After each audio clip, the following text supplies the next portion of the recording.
ಮಧ್ಯಪ್ರಾಚ್ಯ ದೇಶಗಳ ನಡುವೆ ನಡೆಯುತ್ತಿರುವ ಯುದ್ಧದ ಪರಿಣಾಮ ಭಾರತದಲ್ಲಿ ಅಡುಗೆ ಅನಿಲದ ಬೆಲೆ ಹೆಚ್ಚಾಗಿದ್ದು, ಈಗ ಗ್ಯಾಸ್ ಸಿಲಿಂಡರ್ ಪೂರೈಕೆಯಲ್ಲಿ ವ್ಯತ್ಯಯ ಉಂಟಾಗುತ್ತಿದೆ ಎಂಬ ಮಾತುಗಳು ಸಾರ್ವಜನಿಕರಲ್ಲಿ ಕೇಳಿಬರುತ್ತಿದೆ. ಹೋಟೆಲ್ಗಳಲ್ಲಿ ಅಡುಗೆ ಅನಿಲ ಪೂರೈಕೆಯಲ್ಲಿ ಈಗಾಗಲೇ ಕೊರತೆ ಉಂಟಾಗಿದ್ದು, 3 ಗ್ಯಾಸ್ ಸಿಲಿಂಡರ್ ಬೇಡಿಕೆ ಇದ್ದಲ್ಲಿ 2 ಸಿಲಿಂಡರ್ ಒದಗಿಸಲಾಗುತ್ತಿದೆ. ಹಲವೆಡೆ ಸಿಲಿಂಡರ್ ಸಿಗದೆ ಹೋಟೆಲ್ ಮುಚ್ಚುವ ಬಗ್ಗೆ ಮಾಲೀಕರು ಯೋಚಿಸುತ್ತಿದ್ದಾರೆ. ಈ ಬಗ್ಗೆ ಶಿವಮೊಗ್ಗದಲ್ಲಿ ಹೋಟೆಲ್ ಮಾಲೀಕರ ಸಂಘದ ಕಾರ್ಯದರ್ಶಿ ಗೋಪಿನಾಥ್ ಮಾತನಾಡಿದ್ದು, ಅಡುಗೆ ಅನಿಲ ಪೂರೈಕೆ ಸಮಸ್ಯೆ ಸದ್ಯ ಹೋಟೆಲ್ಗಳಿಗೆ ತಟ್ಟಿರುವುದು ನಿಜ. ಯುದ್ಧದ ಕಾರಣದಿಂದ ಈ ಪರಿಸ್ಥಿತಿ ಎದುರಾಗಿದೆ. ಹೀಗೆ ಮುಂದುವರೆದರೆ ಗೃಹ ಬಳಕೆ ಸಿಲಿಂಡರ್ಗೂ ಈ ಸಮಸ್ಯೆ ಎದುರಾಗಬಹುದು. ಇಂತಹ ಸಂದರ್ಭದಲ್ಲಿ ವಿದ್ಯುತ್ ಸ್ಟವ್ಗಳನ್ನು ಹೆಚ್ಚಾಗಿ ಬಳಸುವಂತೆ ಕರೆ ನೀಡಿದ್ದಾರೆ. ಒಂದು ಸಣ್ಣ ಬ್ರೇಕ್ ನಂತರ ಮಥುರಾ ಹೋಟೆಲ್ ಮಾಲೀಕ ಗೋಪಿನಾಥ್ ಏನ್ ಹೇಳಿದ್ರು ಕೇಳೋಣ ಬನ್ನಿ. ಸರ್ಫಾ ಕೋಟ್ಸ್, ಸರ್ಫಾ ಕೋಟ್ಸ್, ಸರ್ಫಾ ಕೋಟ್ಸ್ ರವರ ಸುದೀರ್ಘ ಬಾಳಿಕೆಯ ಸುಂದರವೂ ಆದ ಜಲಾಧಾರಿತ ಪರಿಸರ ಸ್ನೇಹಿ ಪೇಂಟ್ಗಳನ್ನೇ ಬಳಸಿ.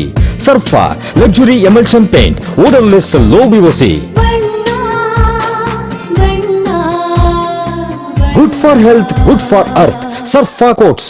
ರೇಡಿಯೋ ಅಯೋಡಿನ್ ಥೆರಪಿ ನಿಖರವಾಗಿ ಪರಿಗಣನೆ, ನೇರ ಚಿಕಿತ್ಸೆ, ಹೈಪರ್ ಥೈರಾಯ್ಡಿಸಂ ಮತ್ತು ಥೈರಾಯ್ಡ್ ಕ್ಯಾನ್ಸರ್ಗೆ ಸೂಕ್ತ ಚಿಕಿತ್ಸೆ ಹಾಗೂ ಆರೈಕೆ ನಮ್ಮ ನಂಜಪ್ಪ ಲೈಫ್ ಕೇರ್ ನಲ್ಲಿ ಲಭ್ಯ. ಸಂಪರ್ಕಿಸಿ ನಂಜಪ್ಪ ಲೈಫ್ ಕೇರ್, ಗಾಡಿಕೊಪ್ಪ, ಸಾಗರ ರಸ್ತೆ, ಶಿವಮೊಗ್ಗ.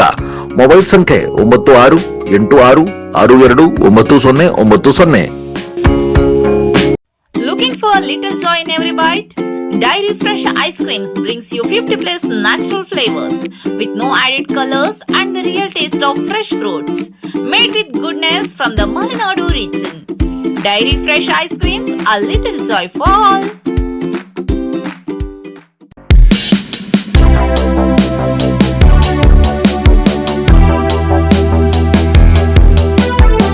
ಇರಾನ್ ಮತ್ತು ಇಸ್ರೇಲ್ ಯುದ್ಧದಿಂದ ಭಾರತಕ್ಕೆ ಸೈಡ್ ಎಫೆಕ್ಟ್ ಆಗಿದೆ.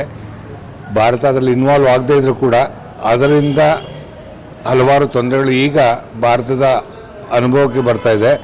ಉದಾಹರಣೆಗೆ ಶಿವಮೊಗ್ಗ ಹೋಟೆಲ್ ಮಾಲೀಕರ ಸಂಘದ ಸೆಕ್ರೆಟರಿ ನಾನು ನಮ್ಮ ಮಾಲೀಕರ ಜೊತೆ ಮಾತಾಡಿದಾಗ ಗೊತ್ತಾಗಿದ್ದೇನು ಅಂತ ಹೇಳಿದ್ರೆ, ಗ್ಯಾಸ್ ಸಿಲಿಂಡರು ದರ ಒಂದು ಜಾಸ್ತಿ ಮಾಡಿದ್ದಾರೆ. ಈಗ 3-4 ದಿವಸದಿಂದ 100 ರೂಪಾಯಿ ಜಾಸ್ತಿ ಆಗಿದೆ.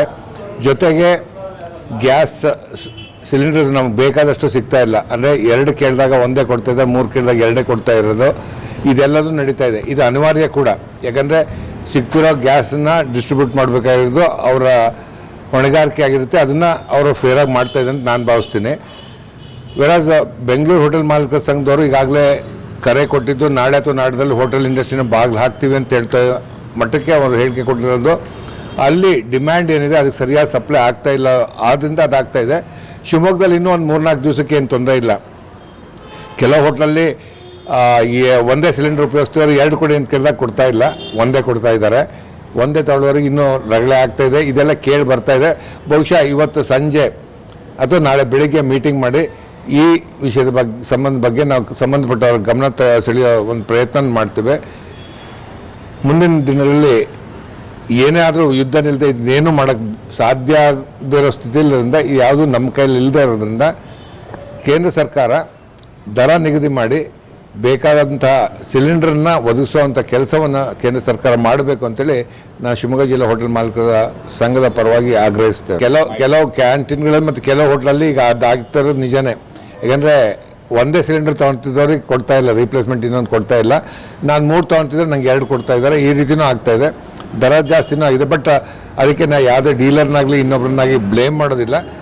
ಅವ್ರ ಸಂದರ್ಭದ ದುರುಪಯೋಗನೂ ಕೂಡ ಪಡಿಸ್ಕೊಳ್ತಾ ಇಲ್ಲ. ಬಟ್ ಇರೋ ಮಾಲನ್ನು ಅಂದರೆ ಸಿಲಿಂಡರ್ಸನ್ನ ಅವ್ರು ಫೇರಾಗಿ ಡಿಸ್ಟ್ರಿಬ್ಯೂಟ್ ಮಾಡೋ ಹೊಣೆಗಾರಿಕೆಯಿಂದ ಅವ್ರು ಮಾಡ್ತಾ ಇದೆ ಅಂತ ನಾನು ಭಾವಿಸ್ತೀನಿ. ಬಳಕೆ ಸಿಲಿಂಡರ್ ಜೊತೆಗೆ ಕಮರ್ಷಿಯಲ್ ಕೂಡ ತೊಂದರೆ ಆಗ್ತಾ ಇದೆ. ಮುಂದಿನ ದಿನಗಳಲ್ಲಿ ಬಹುಶಃ ಮನೆ ಸಿಲಿಂಡರ್ಗೆ ಏಟ್ ಬೀಳಕ್ಕೆ ಶುರುವಾದಾಗ ಅವಾಗ ಜನಕ್ಕೆ ಸ್ವಲ್ಪ ಬಿಸಿ ತಗಲುತ್ತೆ. ಅಲ್ಲಿ ತನಕ ಈಗ ಏನು ರೇಟ್ ಜಾಸ್ತಿ ಆಗಿದೆ ಅದರ ಬಿಸಿನ ಅದರ ಬಾರ್ ನಾವೇ ಹೊರ್ತಾ ಇದ್ದೀವಿ. ಈಗ ಅದನ್ನು ಗ್ರಾಹಕರ ಮೇಲೆ ಇನ್ನೂ ಹಾಕಿಲ್ಲ. ಬಹುಶಃ ಇನ್ನೊಂದು ವಾರ 10 ದಿವಸ ಇನ್ನೂ ಜಾಸ್ತಿಯಾಗಿ ಸಿಲಿಂಡರೇ ಸಿಗದಿದ್ದಾಗ, ಬೇರೆ ರೀತಿಯದೇ ಆದಾಗ ಬೇರೆ ಬೇರೆ ಆಪ್ಷನ್ಸ್ ಇರುತ್ತೆ. ಅದನ್ನು ಒಂದು ಗ್ರಾಹಕರ ಮೇಲೆ ಆ ಹೊರೆನ ಕಳಿಸೋದೊಂದು, ಇನ್ನೊಂದು ಎಲೆಕ್ಟ್ರಿಕ್ ಸ್ಟವ್ಸನ್ನು ಉಪಯೋಗಿಸಿ ಮಿನಿಮಲ್ ತಿಂಡಿ ಪದಾರ್ಥಗಳನ್ನ ತಯಾರು ಮಾಡಿ ಕೊಡುವಂಥದ್ದು. ಈ ರೀತಿ ಹಲವಾರು ಯೋಚನೆಯನ್ನು ನಾವು ಮಾಡ್ಕೊಳ್ತಾ ಇದ್ವಿ. ಅಂದರೆ ಯಾವುದೇ ಕಾರಣಕ್ಕೂ ಹೋಟೆಲ್ ಇಂಡಸ್ಟ್ರಿನ ಕ್ಲೋಸ್ ಮಾಡ್ದೇ ಒಂದು ಸೇವೆ ಕೊಡಬೇಕು ಅನ್ನೋದು ನಮ್ಮ ಅಭಿಲಾಷೆ ಇದೆ. ಒಂದೇನು ಅಂತ ಹೇಳಿದ್ರೆ ಇದರಿಂದಾಗಿ ಟೂರಿಸಮ್ ಸೆಕ್ಟರ್ ತುಂಬ ತೊಂದರೆ ಅನುಭವಿಸುತ್ತೆ. ಮಂಗಳೂರಿಂದ ತುಂಬ ಜನ ಗಲ್ಫಿಗೆ ಹೋಗ್ತಾ ಇದ್ದಾರೆ, ಗಲ್ಫಿಂದ ತುಂಬ ಜನ ಮಂಗಳೂರು ಬರ್ತಾ ಇದ್ದಾರೆ, ಬಟ್ ಅದು ನಿಂತೋಗಿದೆ. ಆ ದೃಷ್ಟಿಯಿಂದ ಒಂದು ನೆಗೆಟಿವ್ ಪಾರ್ಟ್ ಏನಂದರೆ ಫಾರಿನ್ ಟೂರಿಸ್ಟ್ ಇಲ್ಲಿ ಬರ್ತಾ ಇಲ್ಲ ಅಂತ. ಪಾಸಿಟಿವ್ ಪಾರ್ಟ್ ಆಫ್ ಇಟ್ ಏನು ಅಂತ ಹೇಳಿದ್ರೆ ಫಾರಿನ್ಗೆ ಹೋಗಬೇಕಾದ ಏನು ಪ್ರವಾಸಿಗರು ಇಂಡಿಯನ್ಸ್ ಇದ್ದರು ಅದು ಅವ್ರಿಗೆ ಹೋಗೋಕ್ಕಾಗದ್ರಿಂದ ಡೊಮೆಸ್ಟಿಕ್ ಟೂರಿಸಮ್ ಇಂಪ್ರೂವ್ ಆಗ್ಬೋದು, ನಮ್ಮಂಥ ಊರುಗಳಿಗೆ ಬರ್ಬೋದು ಅನ್ನೋದು ಒಂದು ಆಶಾಭಾವನೆ ಇದೆ.